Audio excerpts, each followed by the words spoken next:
Hey, Pete, remember the whole great power comes great responsibility thing? Welcome to WatchMojo.com, and today we'll be counting down our picks for the top 10 worst things Spider-Man has ever done. Before we begin, we publish new content every day, so be sure to subscribe to our channel and ring the bell to get notified about our latest videos. For this list, we'll be looking at the most disappointing, regrettable, and downright awful things that Spider-Man has ever done. Alternate timelines will be considered, so long as they aren't timelines in which Spider-Man was explicitly villainous. We also won't be including anything done by the superior Spider-Man. Number 10, he kissed his dead girlfriend's daughter in front of his wife. This happened as part of the widely despised Sins Past storyline, in which Gwen Stacy is retroactively made to have had an affair with Norman Osborn, which apparently resulted in twins. As if that isn't bad enough already, the writer went ahead and established this weird sexual tension between Peter and Sarah, Gwen's lookalike daughter. Pete seemed surprised by the kiss, but the dude was also sending off some seriously mixed messages. You can claim to love her like a daughter, but your actions say otherwise, Parker, and it's both disappointing and weird. Number 9, published fake news. Fake news. It's not befitting of a regular journalist, let alone a superhero. To be fair, when photographer Peter Parker took it upon himself to stage some Spider-Man pics, he was doing so before the era of fake news as we know it. But still, even in 1963, there was a little thing called journalistic ethics, and try as you might to justify yourself, Parker, but throwing regular old sand in the air to recreate a fight with Sandman is dishonest, even if it actually happened just minutes earlier. At the end of the day, it all boils down to the same thing. You lied to your employers and the public in the name of profit. Number 8, invaded an independent nation. This sounds like the sort of thing that Otto Octavius' arrogant superior Spider-Man would do, but Peter Parker? That's out of character. Then again, his long and complicated history with Norman Osborn has made Spidey a little hot-headed. So when Osborn began exploiting the Eastern European nation of Symkaria, Spidey saw it fit to insert himself into the foreign independent nation's politics via subterfuge. As is usually the case, he's doing it with the best intentions, but using corporate espionage to undermine a democratically elected leader? That's not the Spider-Man we know and love. That's some morally gray CIA stuff. Oh, and it literally could have started a war, which is probably why Nick Fury and S.H.I.E.L.D. severed all ties with Spidey and Parker Industries as a result. Number 7, had an affair with a married woman. We'll level with you.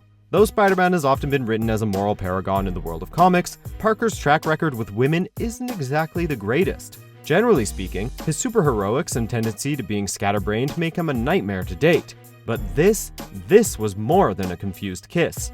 Having just been dumped, Parker finds consolation with his first love, Betty Brant, who is now married but is seemingly separated from her husband. The two make out, and then we get a several hours later time skip that has been debated ever since. Sure, her and Ned were fighting, but still, not cool, Parker.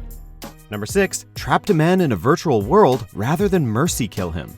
Euthanasia is a complex issue, but Spider-Man's refusal to take Mendel Stromm's life was an act of cruelty. He put his own values over the wishes of a man suffering as a disembodied head, a slave to a machine. Desperate, Stromm puts aside his past grudges and pleads with Spider-Man to end his life before the AI takes over entirely. The two have a lengthy conversation about the moral and philosophical ramifications, but in the end, rather than give the man what he wants, Spidey rescues him by locking him into a virtual reality loop. Spider-Man promises to find a proper cure, but he instead leaves Mendel trapped there for years. Number 5, he didn't stop the robber who killed Uncle Ben. Hey! He stole the game! Stop that guy! Stop him! He's got my money! Thanks. A superhero's life is full of tough choices, one split-second decision after another that can make the difference between life and death, both for the hero and others around them. It's impossible to consistently make the right one, and there's no point dwelling on what could have been. At least, that's the general rule. But Spider-Man did not have a tough choice to make in this 1962 issue of Amazing Fantasy. It was an easy one, and his decision to stand by and do nothing was rooted in selfishness and a newly inflated ego. You could have taken that guy apart. Now he's going to get away with my money. I missed the part where that's my problem. Had he done the right thing and stopped the thief that night, his Uncle Ben would still be alive.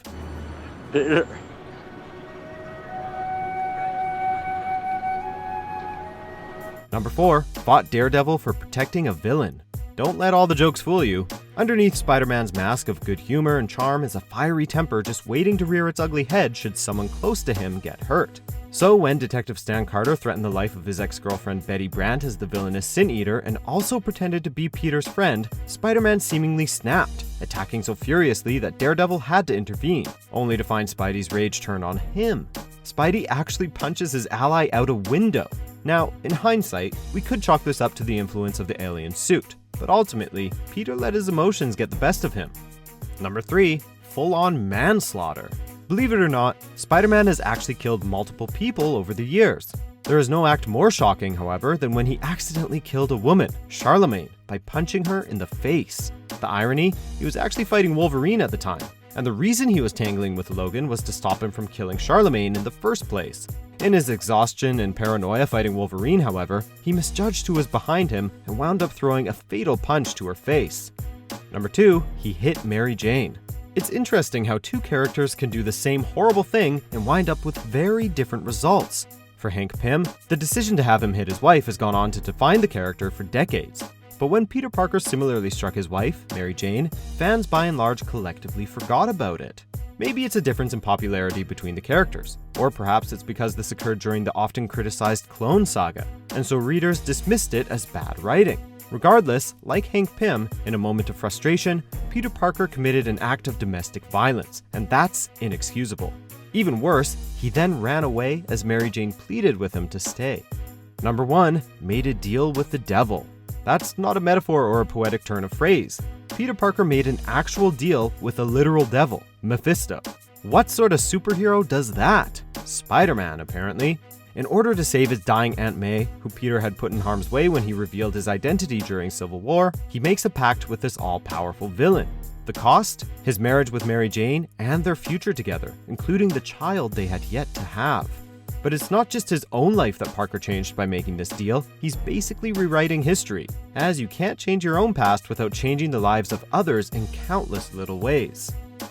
Do you agree with our picks? Check out these other great clips from WatchMojo and subscribe for new videos every day.